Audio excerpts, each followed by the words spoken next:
President Moon Jae-in is visiting the United States as we speak, and what tops the agenda list, of course, is North Korea and national security issues. However, though, as important as they are the economic and business issues also. And that's what we want to talk about today, right here in this program, Upfront.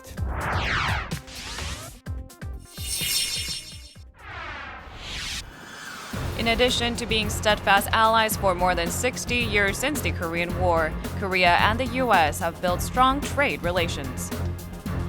In fact, the trade volume between the two countries has increased despite a prolonged downturn in global trade. It has seen a steady rise since 2012 when the Korea-U.S. FTA went into effect, registering an average annual growth of 1.7% for the last 5 years.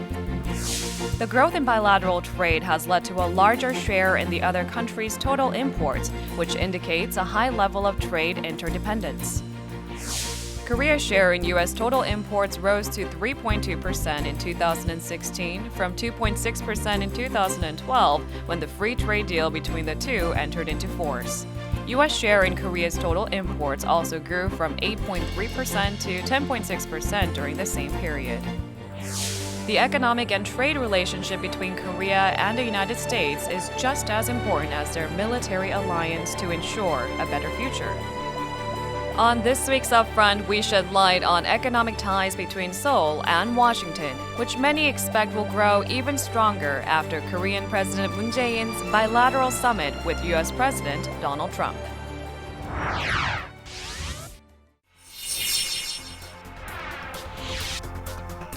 For today's discussion, we have two of Arirang's good friends here. First one is Ernst Lee. He's a professor of international studies at Hanyang University. Joining us here. Thank you very much. Huge pleasure again. As Thank always, you. right. Yeah. And Brandon Walcutt, he's professor of international studies at Hankuk University of Foreign Studies. Great to have you. Thank you, B. I guess this, the economic side of the bilateral diplomacy in the United States and Korea is always perennially important question here. But we feel, as I mentioned in my introduction, that those issues seem to be a little bit sidelined because of the North Korean issues and security issues here altogether. But overall, Ernst, let me start with you. The overall, I'm sure our viewers have this question, what kind of difference could a summit make on economic relations between the two countries? What would you say about this particular case of U.S.-Korea? Well, first of all, I have to mention that the policy of the United States, which is led by Republicans try to separate security and economics, but our strategy should be bundled together. And in a word, this potential discrepancy we see between the U.S. and Korea is simply can be stated in one sentence. Trump is trying to reserve trade imbalance for their job creation. So that's what it is. And for that, I think we have to try to address what will be the mutually beneficial way for both countries rather than it's a one-side push. That will be the goal of this trip. Brandon, President has taken a whole delegation of like 52 business leaders altogether. Sure. In your own understanding, what kind of difference can these group of business leaders actually make when they actually get there? Well, I'm not going to just say the delegation as a whole. Even if we look at just kind of the meeting of the presidents. If we take like recent past history, for example, right. President Trump has said, all kinds of terrible, true or false things about China, about a lot of other countries, and then he's actually taken trips there. For example, his trip to China to meet the leadership of China. He went in basically saying, I'm going to pick a fight and I'm going to get us a win, us being his constituents back home. And what did he do? He got there. They had an relatively amicable meeting, right. And they came out saying, "All right, we're not friends, but we can work together." And we both parties or both different groups came across saying, "Right, we got a little bit of concessions, we got a little bit of thing, and we're gonna ratchet back some of the rhetoric." Right. That's one of the big things I think that they're going to see from this, or potentially could see from this summit, is just say, all right, it's there to build friendship, it's there to build some trust, and help each other understand each other, or right. help each party understand each other, and hopefully they'll do exactly what he's done in, say, Vietnam, China, or Saudi Arabia, is kind of get a little education, Trump isn't necessarily very big on preparation and things, so he gets educated as he goes and he changes his mind as he goes. And I think the rhetoric will kind of dial back. I think we have to understand the paradigm has been changed in terms in the trade arena. There was time that one country was selling a product to another country and there's one-way trade. But now the paradigm has been changed. Right. So there, the recipient country, well, they think they lost job. So there is a way we can build a factory there in the recipient country, target country, and to sell the product and securing job, but we can make the money. So in that regards, the delegation, the gift the package, is not just a one-way begging, but it is the way that we can resolve a mutually beneficial way. It should not be just rhetoric discussions. Well, we have to address this point as a practical solution we are bringing, not just the one, gift the package that Samsung is going to invest $300 million and LG 250 million, like that. It's not just the amount of money, but the essence is we're trying to bring you a practical way that we can work it out together. And the substantial amount will increase, not just one time. I think this should be the key message that we have to address, that we can work together. That's actually one of the problems when Trump was saying before about these are all the issues we have and we're not selling American cars, Korea's not letting American cars be sold. And then you look on the street today and how many cars are we looking at, say, Chevys on the street? Now, they may be made here, just the same. You look at the Hyundais and Kias in America, and how many, you look at them, two cars, it's like, all right, they're both Hyundais, but where did they make them? Exactly. It's the same issue we had with Japan and, say, Honda. Absolutely. Back in the 1980s. So politicians tend to speak their words based on their framework of mind that was set up back in the 1980s. Exactly. FTA, Chorus FTA, Korea-U.S. FTA is, of course, on the top of the economic agenda here. Ernst, can you explain to our viewers why Chorus FTA, first of all, has become a problem that receives so much, emphasis? Why is it an issue? Well, no negotiation is perfectly good for one side. So every side, the perfect negotiation is each side feels I'm giving 20%. To someone else, but I'm getting 80%. In that regards, we think this is very well balanced. But from standpoint of Trump, based on the presidential campaign, he has just focused on one side, which I explained again. The white laborers, middle-income laborers, lost their job because of trade imbalance, and specifically he picked up some key figures from that area, which look like there's trade imbalance. But however, Korea has been doing a lot of effort to reduce trade imbalance. We have to address this point. But president is president. But what is more important in the future? So we have to give the future implication of how we will resolve what he thinks is problem. I think this is the way. That's why we have 52 economic delegations accompanying our president. Makes a lot of sense. Brandon, the USTR, United States Trade Representative, he made a comment a few days before President Moon's visit to the United States that the United States is not interested in getting rid of Chorus FTA.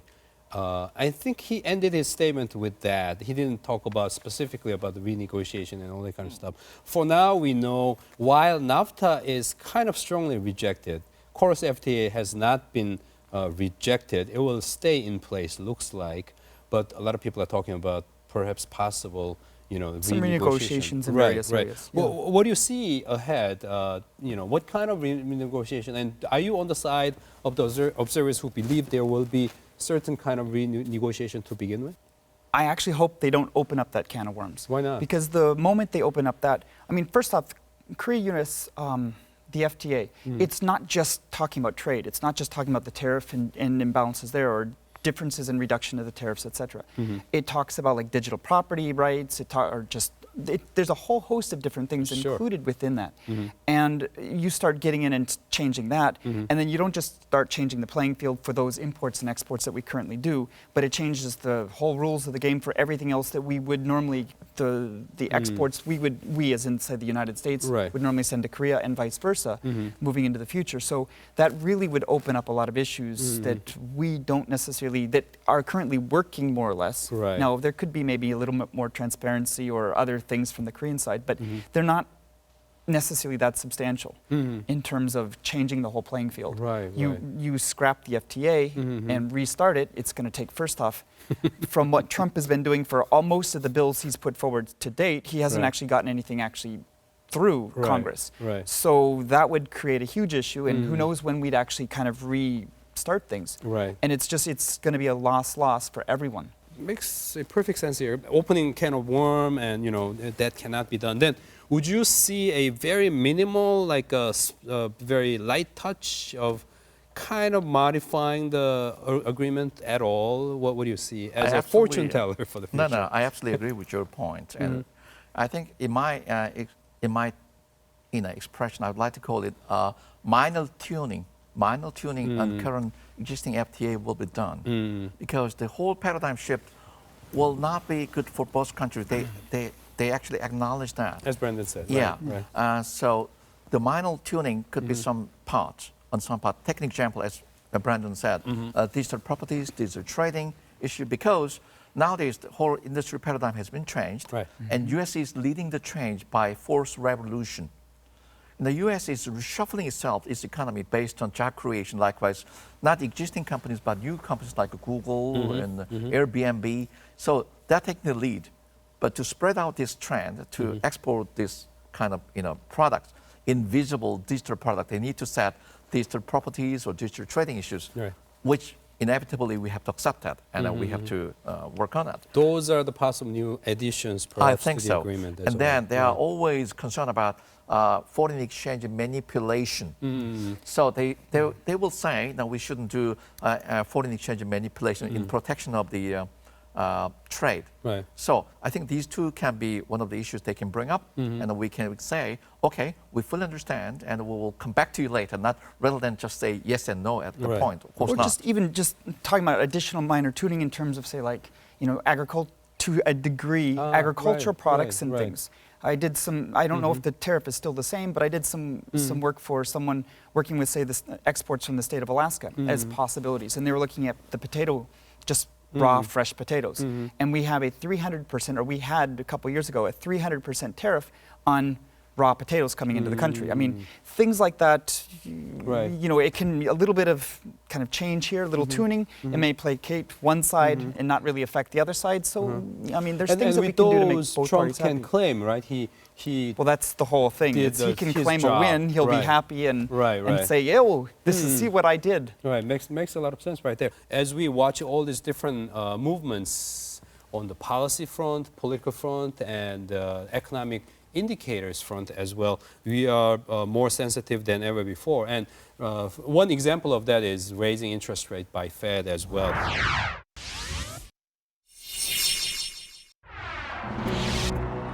Ever since U.S. President Donald Trump assumed office, the U.S. has engaged in greater protectionism, creating a new world trade order. We will follow two simple rules: buy American and hire American. Shortly after his inauguration, President Trump withdrew from the Trans-Pacific Partnership, a multinational trade agreement among 12 countries, including the U.S., Japan, and Australia. On the 100th day of his presidency in April, Trump signed an executive order to review all the current trade deals, including the Korea-U.S. FTA, for possible abuses. Recently, he has set into motion the process to renegotiate the North American Free Trade Agreement signed with Canada and Mexico. The Trump administration is aggressively pursuing its America First strategy, a key pledge of Trump during his election campaign. Korea, too, has failed to escape Trump's protectionist measures. As the U.S. has raised tariffs on Korean imports, Korea's trade surplus with the U.S. took a 31% drop over the first 4 months of this year compared to the same period last year.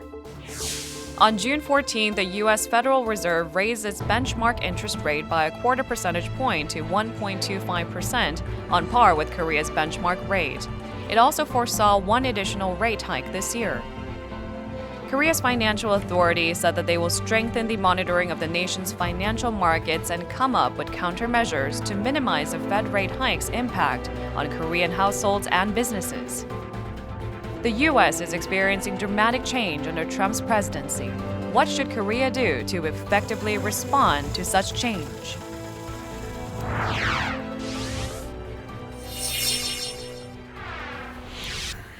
Well, Brandon, I want to get back to you as an economist here. On the political side and media, since last November, I guess, around the world, we've been talking about the difference that Trump will make for the global economy, because he seems to be bringing in nationalistic, protectionist approaches to the issues and so on.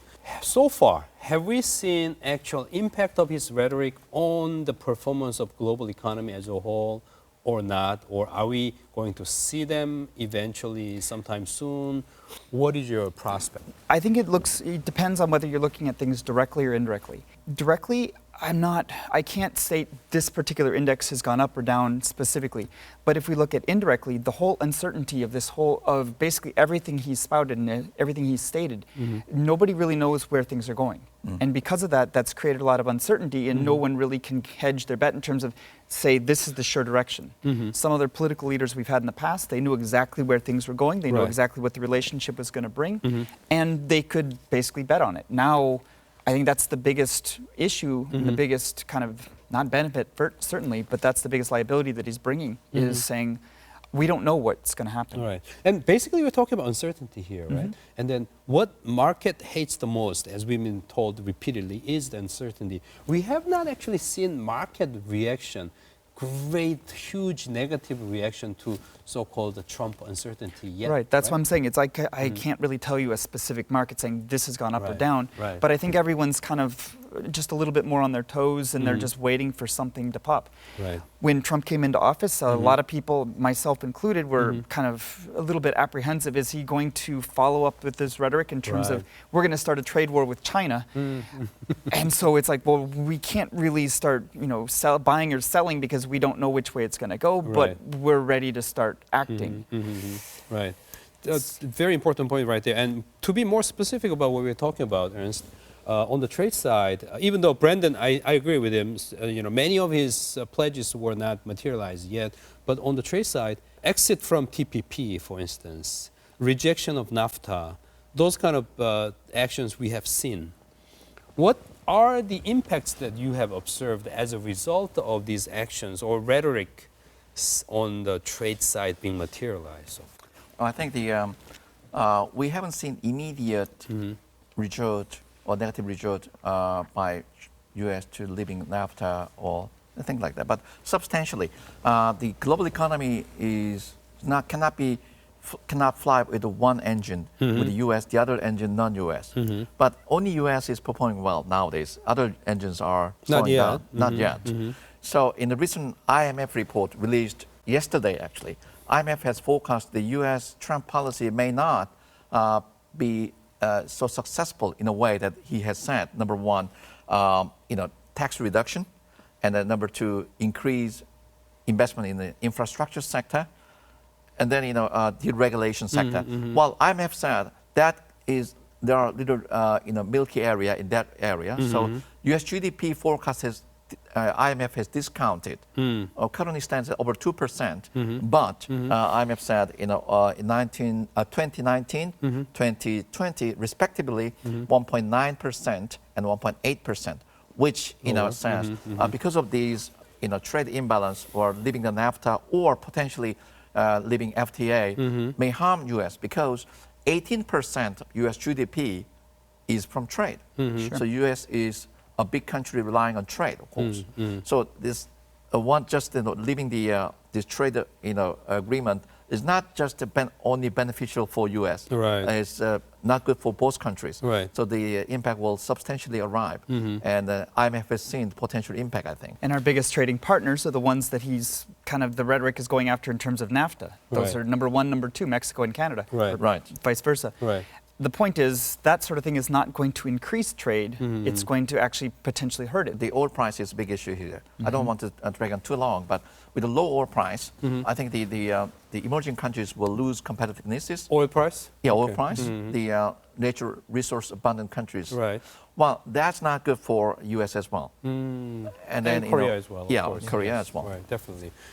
Okay, we have, I guess, discussed enough about what this Trump factor will mean for the world economy. But before and after his election back in November, Brandon, a lot of observers or experts have extensively talked about the difference between campaign mode on one hand and then governing mode. Once you become a president, you cannot be like, you can no longer remain like what you're saying, the candidate.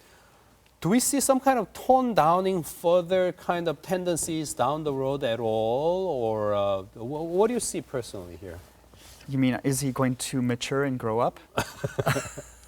Maybe new ideas about NAFTA and maybe new that ideas was gonna about say, TPP and maybe so that's, on. I mean, I think as he gets out, he sees more things. And he is, I think, slowly showing, and at least in many areas, he is showing a little bit of maturing. He's learning his job, I suppose, as being a president rather than being a business person or being on campaign. He is starting to learn more about what governing actually means. Right. And I think it is affecting, in a positive sense, at least in certain areas right now, what he's doing and what he's saying and how he's acting. I hope that will just continue because, I mean, he can't really go back, I think. But I hope that will continue in the future and that will continue making some positive changes.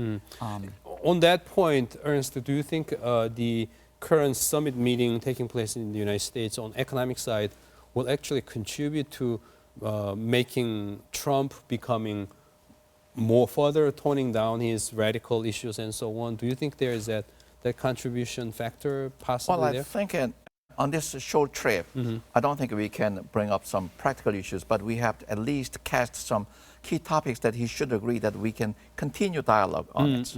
Right. So on big topics like as we have discussed, I think that he should agree, and we have to find a way how we can, invite him to the table to talk about some issues we have talked about. So I think that will be good enough, rather than full agreement on specific issues. Right. So having said that, there's 52 Korean companies, coming to United States should give. This is not just one-time, sustainably, good investment, which will good for their voters in his constituency, and will change, public opinion atmosphere. Right. So I think that's the way, rather than just we can conclude a specific issue. I don't think time is good, long enough. Right. Can you share with us your observation of what the global economists are thinking in terms of how the U.S. economy is going beyond IMF report, how U.S. economy is going to perform down the road and how it's going to affect other economies? Traditionally, they've always said when the United States gets the sniffles, the world gets a cold. When Right. the United States gets a cold, everyone else gets pneumonia. I don't think that quite is the same this day and age with the growth of China and growth of other economies around the world. But at the same time, I think it still does hold a lot of weight. And the U.S. economy is doing fairly well these days, and at least from an immediate standpoint, it will continue to do so. I know a lot of the policies that are being projected, like infrastructure and things, that's never something that's going to take that big of immediate effect. It's a longer-term policy. But I think as a whole, the U.S. economy will remain fairly strong, God willing, going forward. That being said, that will at least provide at least one good engine for the rest of the world eventually to start building upon and hopefully making some difference. So in terms of that, I trust in the general mode seems to be that people are looking a little bit more positively. So we are out of the ditch in a way, and then seems to be we are all moving up in that sense. What should Korea do overall in this overall trend? I absolutely agree with Brandon's view, but from my standpoint, my interpretation of how I see U.S. economy is a little bit still skeptical from my personal viewpoint. Sure. Why? Because when the stock market performance is based on very bright and positive expectations, which has not been delivered, that's fine. And the job creation is just below around 4.6%, which is perfect jobs. Yeah. But if you look at the quality of jobs, short-term jobs like cashiers 6 months and the gas station workers like that. So average score has been improved, but the quality of the wage has not been improved. That's why new house sale, which is 20-year mortgage loan, is not selling well. A new car is not selling well. But spending is there. So it looks like the U.S. economy is working well. However, we have to see more carefully how it will deploy U.S. policy. But on the positive side, U.S. is taking the lead about fourth industrial revolution. Right. So whole industry paradigm is changing, but luckily, U.S. is taking the lead. In answering to your question, how we'll have to react, I think we have to synchronize this fourth industrial revolution, which is not just a geographically limited industrial revolution, but global-wise. So we have to synchronize this trend, and we have to find a way how we can, coordinate, work with this new change happening in the United States. This discussion has been really great, and that's only because we have two of our Arirang's best friends in studio with great perspective. I want to thank Brandon, big time, and then Ernst as well for today's great discussion. I'm sure our viewers also have agreed and about my observation here, because you must have learned a lot about all these political, intergovernmental issues as well as global economy here. And next time, likewise, when we talk about all these important issues that affects Korea as well as the world, we want to ask you to come back. And until then, this has been Kim Byung-jun. Thank you very much.